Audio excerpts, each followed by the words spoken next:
Kentwater, Ludington, Elbridge, and all of West Michigan. It's 8 o'clock. Good morning and welcome to Leading West Michigan, a show about success and featuring local leaders and people in local business. And now here's your host, Ryan Howe. Hey, good morning, West Michigan. We have a great show for you today. I'm Ryan Howe, founder of Summit Business Guides. I am a strategic business coach who helps small to medium-sized businesses like Larson's Landscaping and Safe Harbor Credit Union with their strategic planning and operational execution. If you're ready to make a change for the better, I can help. Learn more at summitbusinessguides.com. So this show is all about learning about our guest leadership journey, and joining us today is Joe Knowles, the president of the Scottville Optimist Club. Good morning, Joe. Good morning. So, we're definitely getting towards winter. I can say that much. I had an ice-covered car this morning when I tried to leave, so I stole my wife's vehicle, which was in the garage. So sorry about that, hon. Again, I really appreciate you coming out here today. And so real quick hit for Scottville. There's a bond proposal coming up. I think the voting is this next week, correct? Correct, yeah. We're trying to get some upgrades done to the facilities there that are much needed. And I know that the last bond did not succeed, and they've pared it down a little bit and gotten it to a point where I truly believe they've got in there what they need. And they've got two proposals, they correct? separated the proposals, give the public the opportunity to pick and choose on which would they prioritize. I'd prefer to see them pass both, sure. But that's up to the voters. Yeah, exactly. And that's just the one thing just put out here. Again, if you're in that district over there in Scottville, go out and vote either way. That information's good to get back across the board. And that's one of the great things we have in this country, be able to vote. So absolutely. Yeah. So with that, let's jump right into it. So where are you from originally, Joe? I'm a Scottville kid, born and raised actually south of Scottville, down on Chovy Road, kind of a Riverton school, kind of elementary kid. Okay, so when we first got here, I was telling the redheads, my wife, that I said, hey, how do you pronounce that road? And we got up, she's like, Chavez? I'm like, no, it's Chovy. She's like, what? I'm like, that's all right. It's just the way it's pronounced. That's the local flavor. So yeah. Riverton, how many, so how many folks were like in your class that you had, like the class size out there? Well, you're really stretching the memory on that one. That's a long time ago, going back to elementary school, but I would say that there were classes of 12 to 15. 12 to 15? Yeah, okay. It was a great experience going to a small school out there, and you didn't know it then, but you know it now. And you're like, wow, that was really, really special. And I remember the hot lunches and how personable it was, and the teachers, I mean, they took an active interest in you as a person, and it was just a great environment to a small country school for sure. Yeah, and that's again, I'm a homer for Mason County Eastern over there, sure. But I'm on the board. But that's one of the things that we still tout out there is we do have decent sized classes, but they're not big. So the students need extra help, they need attention, anything. They're right there with the students or the teachers have time to spend there. So with that, were you a sports guy when you were out at Riverton? Not really. Riverton Elementary was just early development and get going. I mean, other than t-ball and a little bit of basketball, there wasn't much going on at that age. And then we transitioned into Mason County Central. What was that like when you basically everyone dumped into Mason County Central at that point? You had to join in with the folks from the lower elementary, right? Yeah, I for me it was great. I never had any bad experiences. In fact, that when you got to the big town, the bigger school, it's kind of exciting. Yeah. It's hard to believe that Scottville would be considered big, but it was a big development, and that's when sports did become a part of my life. Right then, it was football. Yeah. And that opportunity to play 7th and 8th grade football, I think, develops a lot of young men, and that was an experience that I really enjoyed during my middle school years, and I think that's part of the sports and why it's so important to our kids today. It helps them a lot. So if you're just joining us, we're talking with Joe Knowles here on Leading West Michigan. Again, I'm Ryan Howe, and this show is all about learning about our guests' leadership journey and how they went. So, yeah, that's middle school sports. That's tends to be the first structured discipline that you have. I mean, yes, in school you've got you got to pay attention, but it's where it's organized chaos. You have that spot. Yeah, for sure. And you get the coaches influencing on some kids that need it, and some structure and some organization and some work ethic. And I think sports, it's definitely important too. Were you one of those kids that needed the structure? I think so. I think that my background being that my dad was a single father, and which is a pretty rare thing back in that time. Back in the 70s and early 80s, for my dad to be a single parent. I think that we're aging ourselves today, right? Okay, right. But we had a lot of freedom when I was a kid. My grandparents were a huge influence on me. But I think that structure may not have been as strong as it would have been if we had a two-parent household. And so I think that when I got to the middle school and then obviously going on into high school, I actually thrived in an environment where I had a firm coach with a set of guidelines and expectations. And I think it's been a guiding post for me. I think you have a personality, and I gravitate towards that. And so that was probably helpful for me, sure. Football, what position did you play? Believe it or not, offensive lineman. I was a center. I snapped the ball. Really? Yeah, it was great. Oh, that's awesome. Okay, so you not a big guy, but back then I was big enough at that time. That, and they probably, I would imagine, as your ability, they probably saw some sort of leadership in you to be able to basically be managing the line at that point too, be able to say. I just had big hands and I wouldn't fumble the ball. Oh, man, I think that's what it was. Man, I tried to throw you a bone there. Okay, yeah. all right. No, I appreciate that though. Yeah. No worries. So, in football, basketball, something you did also? Played a little bit of basketball. Yep. I played basketball in middle school, played football in middle school. A little bit of baseball, I think, on the side. So, okay. Yep. You remember, which of your coaches do you remember, we'll say fondly, since you say you like that strictness that was in there? Now you're going to put me on the spot. Yeah, I don't know if I can answer that one. Okay, no worries. Yeah, no worries. So sports were great in middle school, and then believe it or not, in high school, it just kind of I transitioned out of sports, so I wasn't playing very much. Any particular reason why, or you just said, you know what, work? I know that truly had a job since I was 13 years old. What'd you do? My first job was other than working in the orchards and working right down in the agriculture of Mason County. Right, yes. I mean, I took care of Christmas trees. We picked cherries. We did asparagus. There wasn't a job that you could do out in the country that I probably didn't do, milking cows and everything else. Man, at your height with doing asparagus, that must have been an adventure. Well, it was the worst job in the world. Okay, yeah. Picking asparagus is probably the worst thing you could possibly do.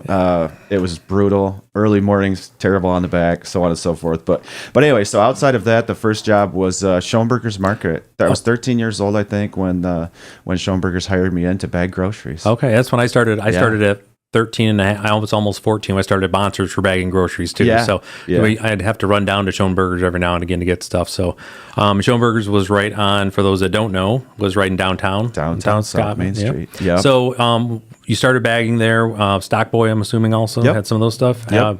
Building displays of Surefine for the Surefines there. Or I don't know, you guys didn't have Surefine. I can't remember. Yeah, that's okay. No worries. Green. Yeah. Can't remember the exact stuff. Yeah, no worries. But Ken Stark, Alan Bonser, I know. There. What's that? Ken Stark and the family there were great to me. No, that's great. What jobs did you have there? Bagging groceries, stocking shelves, and then kind of moved up. Well, we were, back then he had a great meat department, and we were doing jerky and other things. So you were hanging meat and doing this and doing that. I mean, it was a fun job. I worked there for a couple of years and then moved on. But the situation being what it was always like I could go to work after school, or I could go to practice after school. So when I went into high school, it was kind of like, well, you need to make a decision. And my decision was work. Yeah, there's nothing wrong with that. So we're continuing our conversation with Joe Knowles here on Leading West Michigan, just finishing up that transition out of sports, but into work. And I think work and the same thing, especially with the market, as narrow as the margins are there, you learn rather quickly what it is to work efficiently and effectively in a market. For that. And that's one thing I always got from Alan Bonser out of there was just that understanding, like, hey, we're here to work. You're here for a finite time. I need you to do the following in this particular way. You do it well, then I give you money. And I was like, it's a great concept. I'm like, man, I like that. Let's do more of that. So what was your next job you had? Well, I think I moved on from there, again, transitioning a few different places, but the next big job would have been Kmart. I ended up hiring in at Kmart when it was here in town and became a stock boy there and cart getter, the perfect job for a teenage kid. And again, being able to work on the weekends and being able to work after school, the hours were beneficial for me, but did keep me out of after school programs, after school sports. Yeah, no, I get that. Yep. So before we move on to your next job, as far as for high school, how was your high school years? Like, how would you rate them? Did you enjoy your high school time? Yeah, absolutely. What were your favorite classes? Like, where did you really gravitate to? Well, there's a couple things. It's kind of unique. I thought I did very well in mathematics, just personality wise, but never really wanted to pursue any career in that at all. I think that some of my major influences, again, were the structure and the organization. The Mr. Keenan, Mr. Wright, but then by the same time, having all that structure and organization, I really enjoyed my time with like Mr. Richard. A big influence on me, actually, taking a speech class. This is probably the first time that I ever actually was working on my ability to communicate, interpersonally communicating with others around me and being able to have good communication. And I think that class from Mr. Richard probably catapulted me into many other jobs and many other opportunities because he gave me the confidence and the ability to stand up and speak in front of others. And that is such a valuable skill right now that I think a lot of our kids are losing. Yeah, that's being able, again, just to be able to communicate verbally. Like it's our second. 2 weeks in a row we've had people like enjoy speech class. We must have some masochists around here or something. But no, I tell you, with speech though, that is one of those things. I was an instructor for a lot of years, and you had to had to learn how to teach. But it really was delivering that education piece and be able to put your thoughts together in a way, and then be able to transmit them. But then also at the same time being able to read off your basically your, I want to say, your audience on this, whoever you're speaking to make sure that you're adjusting as you need to go to make sure your points get there. I always thought that skill set, to be able to have that, it's it's definitely missing. It needs to be honed a bit more with our young folks that we have out there right now. Well, all they do now, right, is stare at their device, whatever that device might be. They live in that world, and they don't know how to communicate actually in person with someone. My son, who's 14, will have his friend over at the house, and they'll be sitting on the couch with each other, and they will be texting each other. Yeah. And it just boggles my mind. They're literally not talking to each other, and they're in the same room. They probably got a group chat too, another one. I'm sure it is, but it's there's always something going on. But I think we're lacking that. I think that those interpersonal communication skills, and in the job environment as an employer that we are now, when I look to hire people. And for those that don't know, what business do you own? Smith & Eddy Insurance. Okay. Yep, in Scottville. Of course, we have Scottville, Manistee. We just purchased the agency in Bear Lake. We've got several locations now. But that skill, that communication skill, oh my gosh. If I could get a hold of high school kids and get them to, these are the skills you're going to need. They're going to be so valuable to you for a future employer. That's what they're looking for. Yeah, and that doesn't change where you go. It's one of those things, to be able to effectively communicate verbally is just extremely important.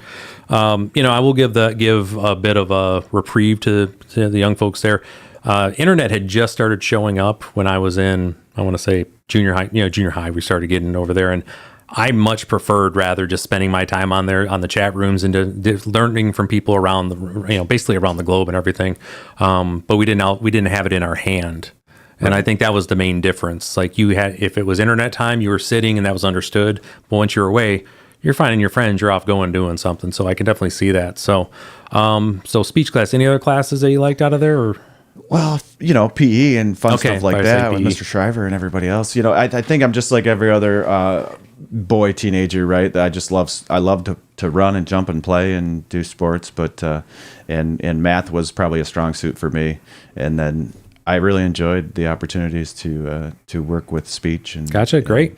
So, what was the job after Kmart? You said I went on to another retail job. I when Walmart came into town, I said, "Boy, I'm going to upgrade myself and go right on into Walmart and see if I can get a job." And sure enough, they gave me an opportunity. And to be truthful, it turned out to be an incredible opportunity. So, in what way? Walmart gave me the opportunity to kind of transition in there, but then I was able to try different things. I was able to go into sporting goods department. I was able to go into the lawn and garden department. I was able to work at one point in the tire and lube and learn how to, oil change. Well, I mean, I'm a farm kid, so I already knew how to do this stuff, but actually do oil changes and tire rotations and all of those things. So mechanics trades. Yep. So this is all while I was, probably 17, 18, 19, 20 years old going through college. Just allowed me so many opportunities. And then I transitioned into criminal justice. Okay. At West Shore Community College. Yeah. And during that Walmart time, I was able to work loss prevention. I was about ready to say, I had a feeling I was going that direction. So you graduated out of here and you went to West Shore. Correct. I graduated from Mason County Central in 1995 and went to West Shore Community College. At first, just to give you the full scope of the story, I was thinking military. I was very close to joining the Navy. I wanted to be a military police officer. It was just what I had always kind of thought in the last few years, junior, senior year, that's where I was going to go. Talked with recruiters, actually took the exam to get into the military, decided that it wasn't for me, just decided that they weren't going to give me a guarantee that I was going to be a military police officer. And so I said, you know what, maybe I'll take the route to go to West Shore. I heard about West Shore Community College's law enforcement program, joined in out there and was able to stay home, keep working, and put myself through school at the same time. So and then tying that in with being able to work loss prevention, and loss prevention at Walmart is no joke. It was intense, yeah, and it was a lot of fun. And even back then, I'm sure it's a little more intense now, but we're using video surveillance, we're using in-person observation. I was actually able to travel to different stores and make stops in loss prevention cases. And then you had the whole employee theft stuff that was going on. Of course, there was always those situations. It just opened up to, and this is why I said Walmart turned out to be such a great opportunity for me, because it turned into a real career avenue, something that was giving me experience in the field that I was choosing to go into at the time. So. No, and that's one of those things with those entry level jobs that exist out there. And the box employers, they definitely have good and bad with them. They do have an impact wherever they go. It's understood, but for those who want to land somewhere but to then see what formal, actual, like professional formal training looks like, to see and then for them, they also have that ability, like you were saying, how many places do you know that you can go have 12 different job opportunities underneath one roof and they're very specific about what they look like. And then just go test water, see what you actually liked out of that. So there's goodness, and with that, there are advantages there for the taking if you decide you want to go after them. So good for you for going after that. I bet you probably had some good conversations in class after some time out at their in your loss prevention. Did they ever ask you to come and share stories?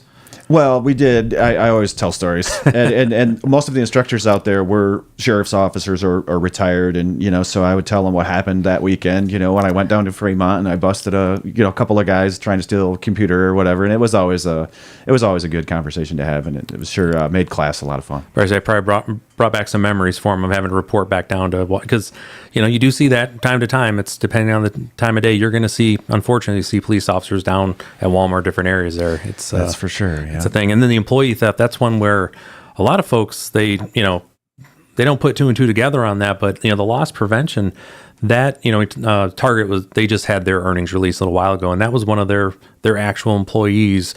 They had clamped down on the external for the most part, minus people basically running in and taking everything like they have there, but it was their employees was the highest part of the basically their shrink in their store for the last quarter. So it's definitely one of those things. So so just wrapping up the first bit here a little bit. So that was I do love the fact though that you're staying local on this thing, and we move into the next spot here after you have your criminal justice, and then where you move on from there I think is going to be an important part of that conversation as well. So again, you're listening to Leading West Michigan on 102.7 WMOM, at home on your Amazon Alexa or Google Home smart devices, streaming online at WMOM.FM, and live video streams on the 102.7 WMOM Facebook page and WMOM YouTube channel.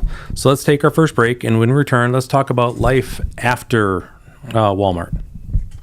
Hi, this is Ryan from Lakeshore Automotive and Tire. If you're thinking about changing your tires for the winter or getting a new set of all-season tires, Lakeshore Automotive and Tire has a wide selection of brand names to choose from. Lakeshore Automotive and Tire has an amazing service department as well, offering a wide selection of services such as AC, heating, engine repair, tires, alignments, tune-ups, brakes, and transmission services. Lakeshore Automotive and Tire is located in downtown Ludington at 702 South James Street. Give us a call or stop by today. Our number is 231-425-3526. Once again, that's 231-425-3526. Lakeshore Automotive and Tire. We get you on the road and running. Giving a beehive a high five is better than trying meth. It's just not worth the risk. Houston Lake, Mason and Oceana counties is on the rise. New studies show even a small amount of methamphetamine changes how the brain works and can alter one's appearance. Regular use can lead to death or serious long-term health effects that can last years, even after quitting. Help is available in your area. Contact West Michigan Community Mental Health at 1-800-992-2061 or learn more at don'tmetharound.org. Introducing Mac and Cheese Pizza at Hungry Howie's for a limited time in November and December. A medium pizza is $10.99, or try the Mac and Cheese Bowl for just $6.99 with our mix and match option. Use the code MAC online. Awarded Small Business of the Year by the Chamber Alliance of Mason County, our menu offers more than just pizza. Explore Howie bread, salads, subs, and wings. Don't miss out on flavored crust and gluten-free options. Dine in, carry out, or delivery is available. Call 231-843-6363 or order at hungryhowies.com. Satisfy your cravings with Mac and Cheese Pizza at Hungry Howie's. Hungry Howie's. Looking for events and happenings in the area? Look no further than Mom's Fridge Magnets. Presented by Watson Motors, West Michigan CMH, McGee Insurance, and Lakeshore Automotive and Tire. Another fridge magnet comes your way next. Did you know that West Michigan CMH has a veteran peer navigator to serve those who served our country? This is a free service and is available to any veteran in Lake, Mason, and Oceana County. We can provide peer mentoring, emotional support, help in obtaining military documentation, connect to medical, mental health, or substance use programs, and so much more. Call us today at 1-800-992-2061. That's 1-800-992-2061. This is Jeff from Lakeshore Automotive and Tire. A good battery not only needs to start your vehicle, but it also needs to keep the power to multiple computers and modules, and along with the headlights, the heater, and the radio. How old is your vehicle battery? Anything over 5 years old could be weak or fail at any time without warning. Don't get stranded this winter. Get your battery tested at Lakeshore Automotive and Tire. Attention veterans, North Main Salon in Scottville is proud to honor the service of veterans on Saturday, November 11th. Head to 120 North Main Street, right across from Wesco, where Heather and Chris are offering free haircuts to all active and retired veterans. Walk-ins are welcome. If your group or nonprofit organization has an announcement that you would like others to know about, reach out to us and we'll add it for free to the Fridge Magnet program, thanks to Lakeshore Automotive and Tire, McGee Insurance, West Michigan, CMH, and Watson Motors. It's Leading West Michigan, and we're back with your host, Ryan Howe, on 102.7 WMOM. All right, welcome back. Again, I'm Ryan Howe with Summit Business Guides, and we're continuing our conversation with Joe Knowles from the Scottville Optimist Club, Mr. President. Yes. So before the break, we had spent some time with Walmart as far as and now so let's talk about that life after Walmart. What was next for you? Yeah, so a little bit of a crazy twist and turn in life, right? The butterfly effect. Never sure where you're going until you land there. So I graduate from West Shore Community College in 97, 98 with a criminal justice degree. I fully intend to be a road patrol officer and get an opportunity. Wally Taranko, former chief of police here in Ludington, gave me an opportunity, handed me essentially a job working down at the beach. And my first job as a police officer, I'm so excited. I'm going to get hired into the city of Ludington. Obviously, hopefully that'll lead to a full-time job, and I'm just going to get I'm going to get a job in my hometown, right where I wanted to be, and in the same area, and it's just going to be fantastic. And then I get a call from Wally one day, and he goes, and this is right after he hired me and said, "You've got the job and everything's going well. I need you to go down and get some back x-rays. I need you to go in and get a physical. I need you to, do a couple things for me for the city insurance, yada, yada, yada." He says, "Joe, I need to talk to you." And I'm thinking, oh my gosh, what did he find out in my background check? I'm about to say that's never good. What did he? I literally am so scared. He goes, "I need you to come in and see me." And I am just petrified. This 20-year-old kid driving in to see the guy that was going to give me a job, and I don't know what he's needing to talk to me about. Find out that I have a back condition, a degenerative back condition called spondylolisthesis or something to that effect. I still to this day really don't know what it is, but it means you can't be a cop. So when they did the back x-ray for the city's insurance, they found out that I could not be certified as a police officer in the state of Michigan because I have this degenerative or genetic issue in my back. And I'm like, so here I went to college for 2 years to do this career, and I find out that I have this condition, and I cannot be certified as a police officer in the state of Michigan. So it's like, wow, what am I going to do now? So me looking for ideas and alternatives at this point, I'm like, well, maybe I'll go into finance. I'm going to enroll at Michigan State. I'm going to go down and get a finance degree or do something different. I'm going to just, just keep moving on, right? And actually, at that time, still working at Walmart, and I'm thinking, boy, you know, I can transfer down and work at a Walmart down in Lansing if I'm going to be going to school down there. So it was all going to work out just fine. Not what I thought at all, right? And then along comes a acquaintance that I knew very well, Wayne Brown with Farm Bureau Insurance. And Wayne was a good friend of mine, was a major influence on me at that time. And he said, you know, Joe, I think you could do insurance. I think you'd be great at it. And I'm like, what car? Like insurance? What's insurance, right? I'm a 20-year-old kid. I don't know anything about it. Car insurance you're talking about? Yeah, everything. Farm insurance, house insurance. You'd be good at it. Farm Bureau you should go talk to, you know, Farm Bureau is hiring right now. They're looking for people. You could do that. And I just said, all right, why not? This is literally how my career starts, right? Just like, sure. And so long story short, I end up interviewing with the regional manager of Farm Bureau named Lonnie Ward. He's based in Muskegon. And, of course, him talking with Wayne, probably Wayne's influence was like, yep, he can do it. He can do it. Hire the kid. And long story short, I go down and get licensed, and I end up selling insurance for Farm Bureau in Scottville. They had an office that used to be Jim Fitch's old office. Jim Fitch had retired. Gail Forner had come up from Oceana to kind of, Gail and Mark had come up to run the Scottville office for Farm Bureau. And then they hired some kid named Joe Knowles, who has a criminal justice degree. They found a kid. And there I was, 20 years old, 21 years old, sitting in an office in Scottville for the first time thinking, how did I get here? All right, so we're continuing our conversation with Joe Knowles here, and that just goes to show you that, hey, again, the door closes, there's going to be another one that's going to open. It might be a window, but there's always an opportunity somewhere if you just keep, are open, especially at that age. I mean, at 20, hey, wait, someone will pay me money to go do this? Mm-hmm. All right, hey, at least I'm good for you for at least, asking the question, say, hey, how do I'm willing to go look into this. And so with that, what was that like when you first started? Because you've basically, this isn't anything you'd had done before. So what was that like first day, showing up with a cup of coffee, sitting at your desk and saying, okay, I'm ready to sell insurance? Is that about it? Or what did it look like? It wasn't quite that easy, but the biggest influence on me at that time was the training opportunities that a captive company like Farm Bureau was able to provide. They took me down to Lansing. They put me in school, so to speak, insurance school, running you through all of the things you needed to know to become an insurance professional. And I think looking back on it, it was a blessing to end up in that situation where that amount of training was piled on me in a short period of time. And so for the first 3 months, that's basically all I did was just go down there and work and learn. And they have the one thing the captive companies like State Farm, Farm Bureau, Farmers, these companies do well is they train their people. And so I was trained on every product line that they had. I was trained to sell life insurance for the very first time, financial products. It was fabulous. So that's what they did do before they actually turned me loose to the public. Okay. Well, I feel much better about that at this point. So good. I'm glad they trained you first before they set you loose. Yeah. So you may not remember, but do you remember who your first client was? Boy, I don't. That's okay. I should remember something like that. Probably my dad, right? I mean, you always start within your family, sure. Right? And so the one thing that I had going for me that helped me succeed with Farm Bureau was our local community, right? They knew I was a local kid, born and raised here, given this opportunity.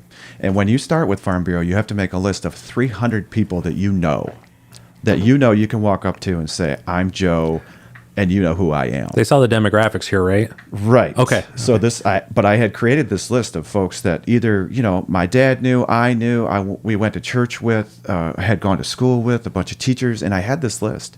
And that's how I started. And I started calling on those people, starting, of course, with your family and friends and the easy ones. And then, and then referrals start going. And it's a local town. And I think that there is a little bit of that here, that they wanted to see me succeed. Yeah. People that I talked to, wanted to see me succeed for sure.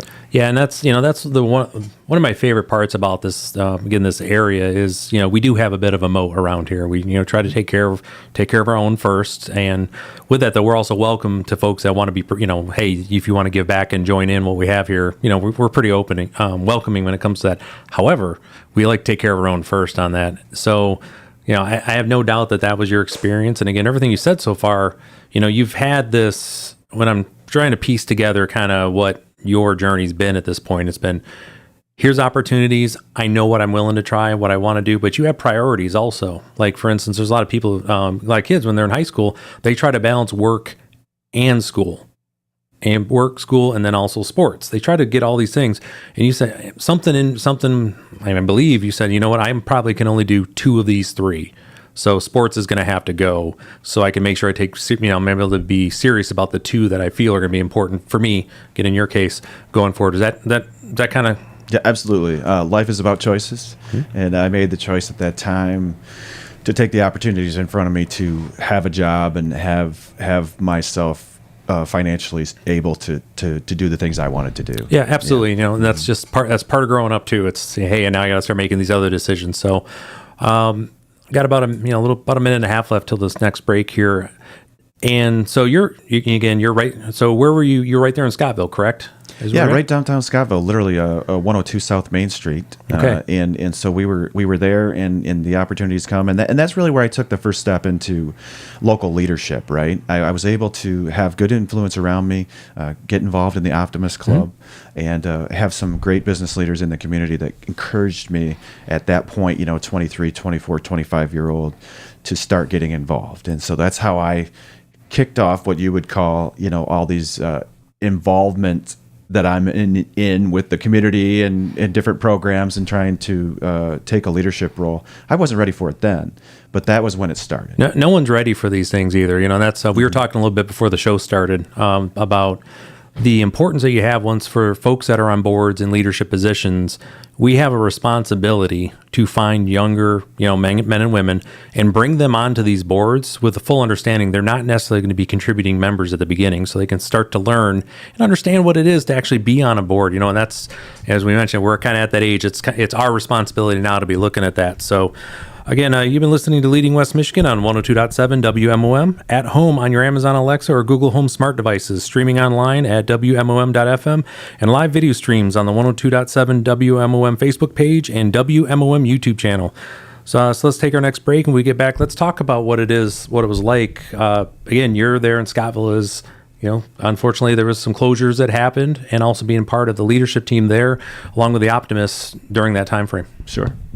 Stroke can happen to anyone. During a stroke, every minute counts. Call 911 at the first sign of a stroke. Don't wait and don't drive yourself or a loved one. Recently recognized with the Joint Commission's primary stroke certification, Corewell Health's Ludington Hospital is integrated with Michigan's largest comprehensive stroke center. Learn the signs of a stroke and get more information at spectrumhealth.org/stroke. Introducing Cluck Bucket's delectable weekly specials. That's right, it's soup season. This Wednesday, savor the warmth of autumn squash soup and chicken and rice soup. Thursday is a delight with chicken and vegetable soup and zuppa toscana. Friday, a burst of flavor with the new pumpkin apple bacon soup, plus sweet potato chili, broccoli cheddar, and chicken curry. It's Soup Flight Day at Cluck Bucket. And on Saturdays, the surprise awaits. But that's not all. Get a head start on your Thanksgiving preparations by pre-ordering your feast now through November 19th. Call us at 231-907-0370 to ensure your holiday table is filled with scrumptious delights. Cluck Bucket, where every day is a culinary adventure. Eaten good.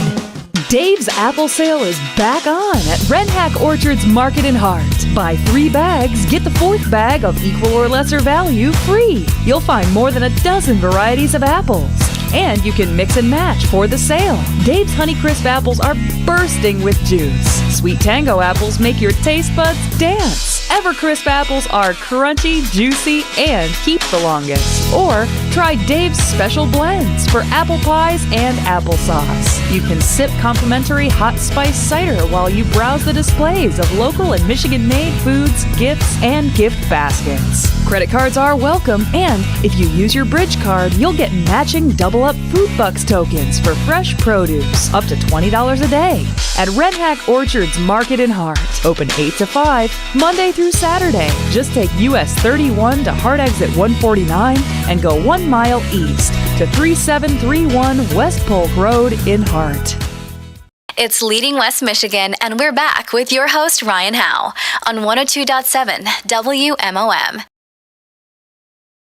Break, we were just, continuing our conversation with Joe Knowles here, from the president of the Optimist Club in Scottville, basically how insurance started and where he's at, and then also some leadership opportunities. So could you talk a little bit about what that was like as far as for the, with the downtown, was it downtown development? What's the... Yeah, sure. So, one of the other boards I ended up on was the Downtown Development Authority, the DDA in Scottville. But so when I first came into the town as a business, professional with Farm Bureau, I had some other business owners and people that were influential in town let me know that, hey, if you're going to be in business in Scottville, you need to be in the Optimist Club, and you need to take some leadership, and you need to get involved, And of course, I'm 22, 23, 24 years old. I'm trying to make a living. I'm trying to actually sell some insurance and see if I can survive in that world.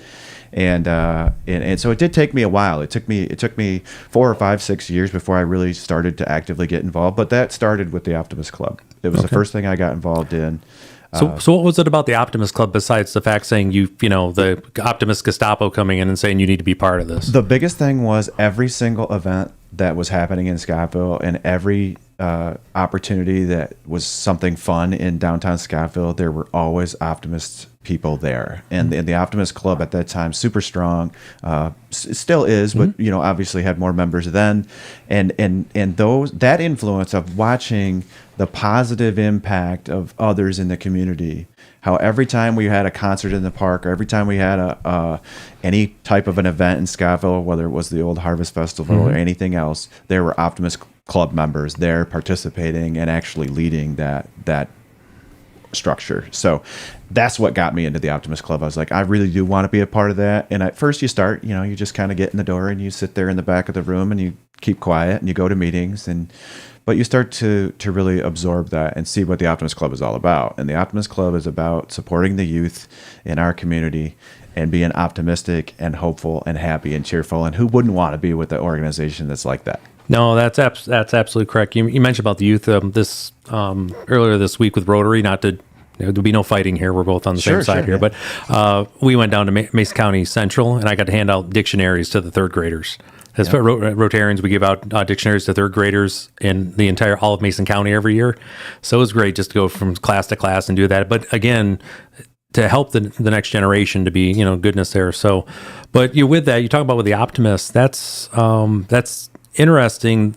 The takeaway that you had on there is, one, obviously optimistic, right? They're on a good mood, but the fact there was volunteering and giving back, and that interests you. So was that, what was the draw? Was that really a big piece? You just want to be able to give back to the community? Or is there, what was it, do you think, inherently within you that said, hey, I'm willing to give my time on top of, hey, I'm still getting this whole insurance thing figured out, but I want to give some more time? Well, somewhere along, that time frame in my life, I realized how lucky I was.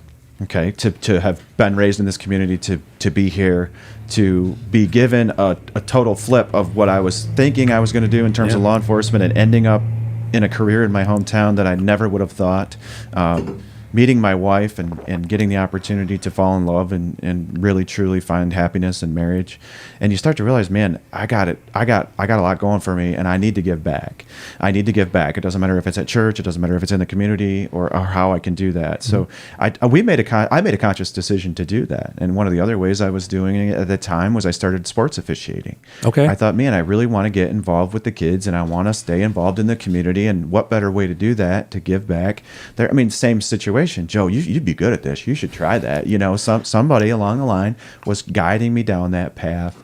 and I chose to do that. So, what level did you start, and like what sports were you officiating in? Started in like middle school sports. Dave Nemesek, a good local official, kind of like reeled me in and said, "Hey, you should try this." A couple other guys, Dan Zwick, J.R. Schoon, some guys took me under their wing, and started kind of trained me a little bit, and then they said, "Hey, you're actually halfway good at this. Why don't we put you in a couple of JV games?" And then over the course of several years, then hey, you know what? We're going to put you in some varsity games with us, and it was just they mentored me along, and then ultimately ended up. I think I told you the other day, as high as the work in the state finals for baseball and softball. So, yeah, that's in. I mean, it's a credit. Also, again, you have a professional nature to it doesn't seem, and this is again going back to this here, and I see this with a lot of farm folks. It's just, again, I'm going to generalize here. It's with everybody, but I'm going to speak about our people for a second. Is that work we see is, again, want to be professional in the work that we do at all time, because it's not just us. We're representing the folks, basically our families, when we're out doing these things. And for a long time, I didn't realize that wasn't like maybe the norm. But when you're out there, again, the Howe name, it was something that I want to make sure I was taken care of and being respectful about, and when I was out in the community doing things. And I see that with you, though, is that everything you're doing, you take it seriously and professional, because you have a family name attached to that. And I take that a lot to basically where you were raised in with your family. So you get into this sports officiating thing. Now, are you in any sort of leadership capacity within the sports officiating world? Yeah, so I ended up obviously with the sports officiating and really enjoying it. I've been going after it for 15 years now, and the opportunities that it gave to me, the fun times with friends and comrades, I would call them. Sometimes it's us against the world out there. So I did have opportunity to join the West Coast Officials Association board. Was able to take that role on and help develop some new training and younger sports officials, and try to grow that organization to meet the needs of our local schools. It's a very tough environment right now, and it's tough to retain officials. Could you go a little bit? What's tough about it? I mean, as far as the environment? I think sportsmanship. We have. I'm not going to get off on a big soapbox here, but we have a duty as a society and as a school system and to raise our children in a good environment. And I think that the scholastic sports environment has gotten a little bit toxic, and it is really detrimental to people wanting to get involved, and especially as a striped member of the group, being an official in our schools is really tough right now.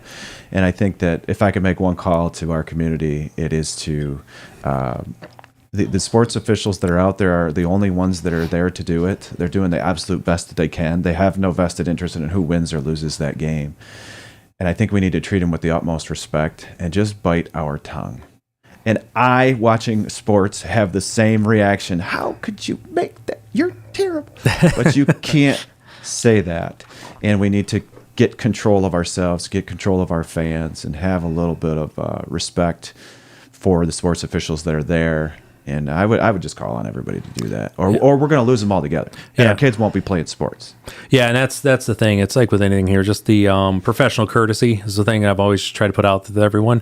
They have stripes, not targets. Mm-hmm. Just or blue. Mm-hmm. But yeah, I remember these. Remember as a whole, it's there's been that push one way or the other, and again, just as a reminder to everybody out there, not just for you, but if you see it.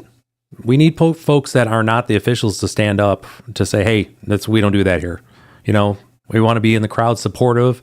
And again, that's the only thing we're looking for is supportive cheers, do those things, support the young men and women without they're doing their thing. So let's go back down to, we've got about 2 minutes here for the end of the segment. What was it like in Scott? Go back to your work over here in Scottville, is watching as some businesses were closing or changing out constantly over the last it's been a few years now. How's that been, and what's it been like as far as continue work on basically improving the downtown area there?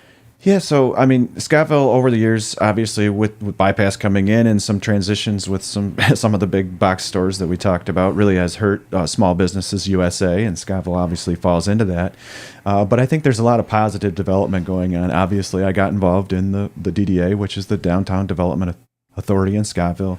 Been working a lot with trying to find opportunities for small main streets to transition from a retail store environment, which we all know everybody's buying everything online now. They're doing this, they're doing that, and then transitioning into more of a service type environment and a destination type environment, right? So we've been able to do a lot of that. There's so much that goes into it, but I think there's a real turning point that's happening in Scottville, and I'd love a little bit more time to chat about that and just share where we are in a couple of projects. Yeah, sure. So let's go ahead and go into our final break here, and then we'll touch base on that, and then we can hear a little bit more about Optimists and go from there. So again, you've been listening to Leading West Michigan on 102.7 WM, at home on your Amazon Alexa or Google Home smart devices, streaming online at WMOM.FM, and live video streams on the 102.7 WMOM Facebook page and WMOM YouTube channel. So again, it's final break. When we get back, I'm definitely looking forward to hear what's the future looks like for Scottville Optimists as a whole.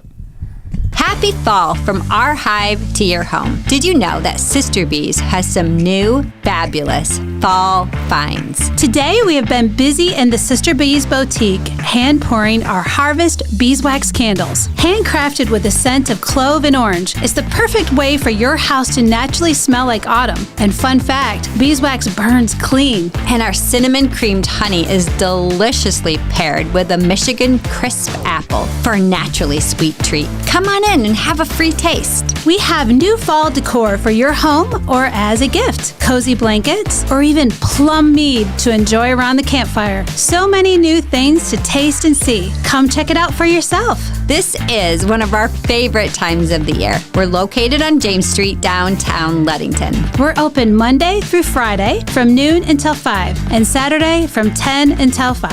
Happy fall!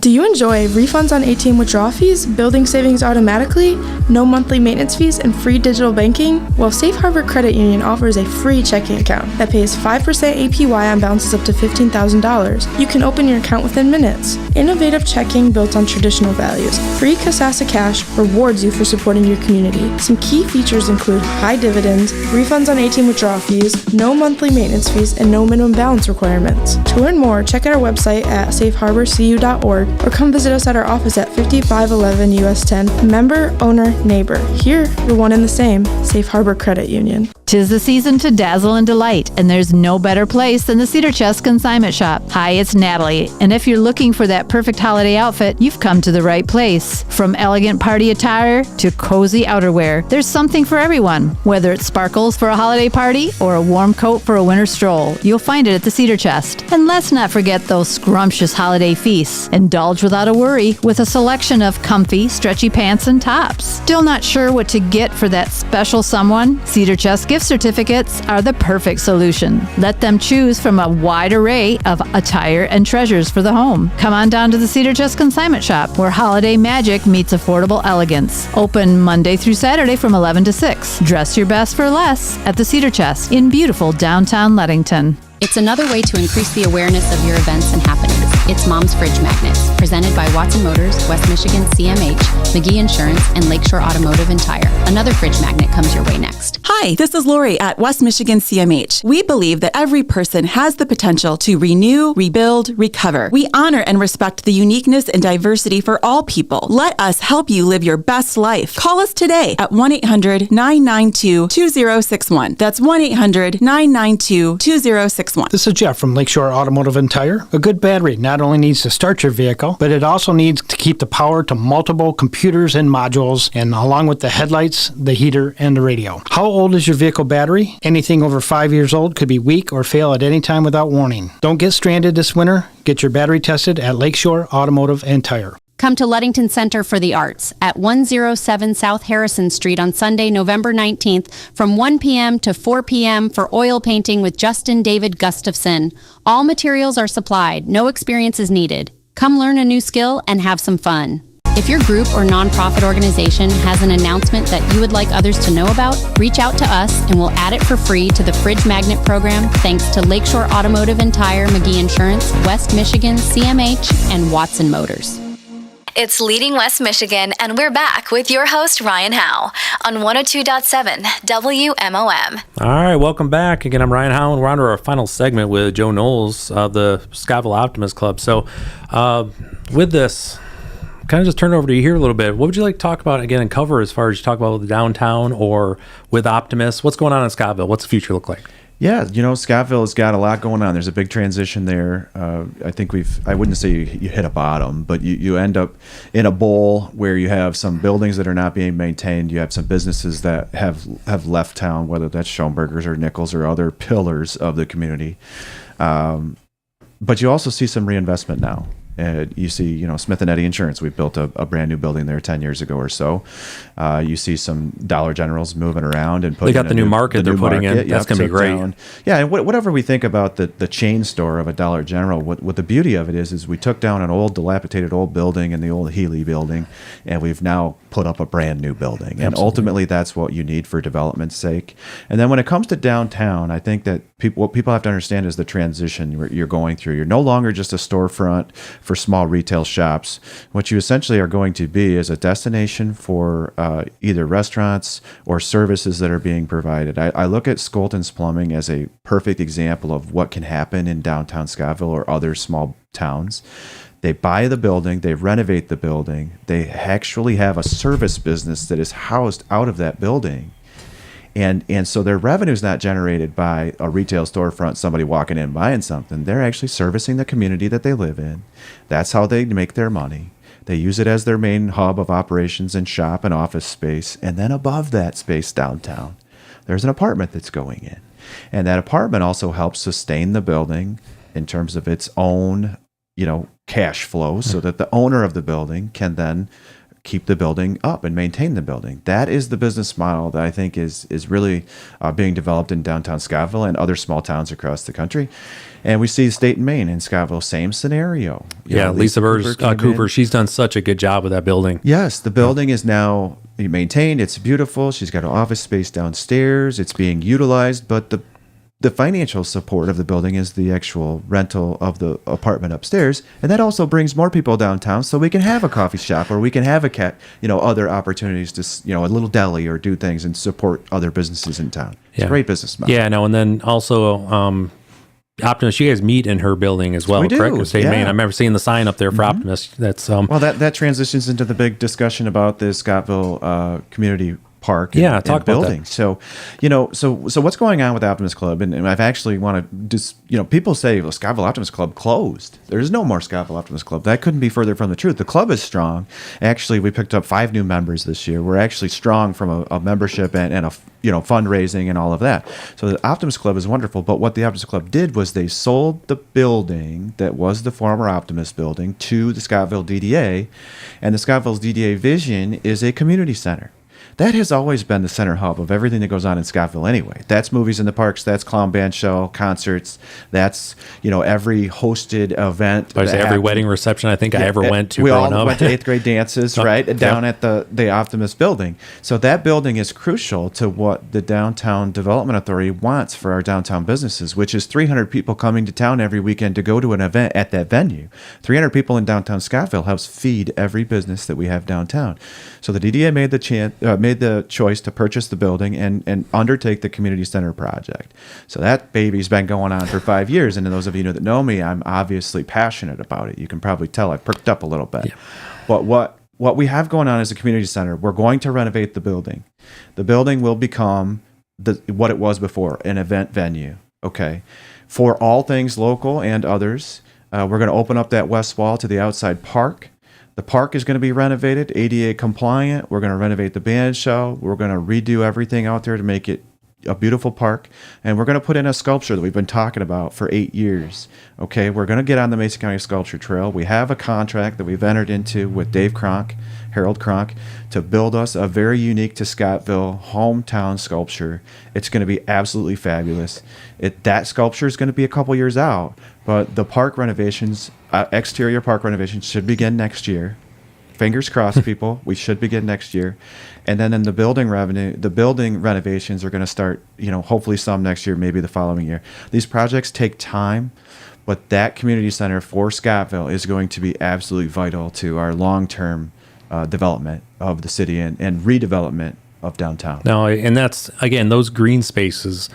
So many areas are realizing the importance of green spaces just to build a sense of community that you have, and absolutely that area right there, it's, you got to get to, know it's back there. Once you're back there, though, it's a nice little spot to sit at. So, and I saw basically the drawings and everything, kind of where the vision is. That's going to be a really nice space for the folks in Scottville and any visitors to come in. You guys also have made some headway in the spaces between the buildings as far as open those, clean those up for people to be able to come in and just enjoy a great place to sit and enjoy those areas instead of just being open lots. There's been some work done there. We call them pocket parks, and you create some green space, you put in some murals, you add some, some landscaping and flowers, and you beautify the city a little bit, and it's a long process, but we're definitely working on it. So for Optimus, so you've 70 years this year, correct? Yes. Yeah. So that's 70 years, been going strong. What does the rest of this year look like? What's next year look like for Optimus? Yeah. So real quickly, Optimus, like I said, we actually gained some members. Our goal as an organization is number one, optimism and happiness in the community, and then supporting the local youth activities within our community. Right. We really love kids, and we really want to help the kids as much as we can. And whether that's a local sports team or that's the local robotics team or the local equine team, right? Like we kind of seek out opportunities to help children and organizations, not usually individuals, but organizations that are working within our community to support our youth, our football program, the Titan football program. We have a close connection with them. So that's what we do. We have a goal each year annually to give $5,000 away to youth organizations, and we have a goal of $5,000 annually to give away to community-based organizations. So we've been able to do that over the last few years, and we're actually looking at increasing our giving opportunities. That's fantastic. Yeah, we've been successful fundraising, and we want to give that money back to our community. That's what the Scottville Optimist is all about, a group of people that are happy, they want to help the kids, and we raise money and we give it away. It's what a wonderful thing. It's what a great pitch there. So if people did want to join, just they wanted to learn more, who would they contact? How would they find out more? Reach out to me. Out to me specifically. We have a website. You can go on the website. We have a Facebook page. You can reach out to us there. There's actually contact information as far as how you can become a member, what it is we do, how much. I think in the last 10 years we've given away over $50,000. Oh wow! I can't remember the exact number. I should know that number, but it's a big number. We do a lot of great things in the community, and we're always happy to talk to new members and if you really want to give back to the community and you really want to support some local events, go ahead, reach out to the Optimist Club. Yeah. The private organizations that you have there, these different clubs, growing up, didn't really know. We always saw them around, but didn't fully understand all the impact that these clubs have until you're a member of them. And that's something, one of the reasons why in the show I like to bring in the presidents from the different organizations around this area to talk about what they actually do and how they're supporting, because there's a lot that wouldn't happen if it wasn't for the support of Optimist Club members. And again, you mentioned as far as the giving you have is for grants. Do you remember who got money this year in support? You're really anything from Kickstart to Career programs to Titan football programs to the West Shore, hockey programs. I know we gave to the Mason County Eastern. I think that was the robotics program or other opportunities. We're always looking for opportunities. So, and that's the other thing. Even if you're not joining the Optimist Club, reach out to us if you think you have an opportunity that we could help financially support one of our youth programs locally. We would love to do that. And you mentioned leadership. And you mentioned, I don't know how much time we have left. We got about a little over a minute. A little over a minute. Well, real quickly, leadership. When I transitioned from Farm Bureau over to Smith & Eddy Insurance, that was one thing, and that was in 2009, I believe, when that happened. But that was one thing that Bob Smith really gave me an opportunity to do. I went over to Smith & Eddy Insurance, and Bob Smith encouraged me to continue to do what I was doing. Bob Smith was a big leader in our community. Absolutely, Bob Smith yes. was involved in just about everything. Everything. And that was part of the draw to go over there, because when Bob said, "Hey, come work over with us. We really think we want you on our team." I think and he encouraged me to be a better leader, and he gave me the opportunity to grow, and that was another that's great. piece of the puzzle. Well, let's wrap it up there, because again, Joe Knowles, thank you very much. It's great on the way out to hear the stuff you're doing. And again, as I will speak for West Michigan, Scottville. We are a better community having folks, leaders like you in place here that are, again, helping us get into the future. So again, thank you so much about that. Thank you so much. Really appreciate it. So that's about all the time we have for today. Again, I want to thank Joe for joining us, share his leadership journey. I'm always looking for new leaders to have on the program and give them an opportunity to share their stories. I'm interested in leaders in every aspect of the community, education, municipal, business, and nonprofit. So if you know a leader making an impact, go to summitbusinessguides.com/leadingwestmichigan and submit their name for consideration. To learn more about what I do to help businesses like Safe Harbor Credit Union and Larson's Landscaping, visit summitbusinessguides.com, follow Summit Business Guides on Facebook, or send me a note at ryan@summitbusinessguides.com. Join me next week when I'll be talking with Barbara Saunders Sims, the United Way of the Lakeshore Oceana County Director, to learn more about her journey to become a West Michigan leader. You've been listening to Leading West Michigan with Ryan Howe, a weekly program where you hear success stories of local officials and business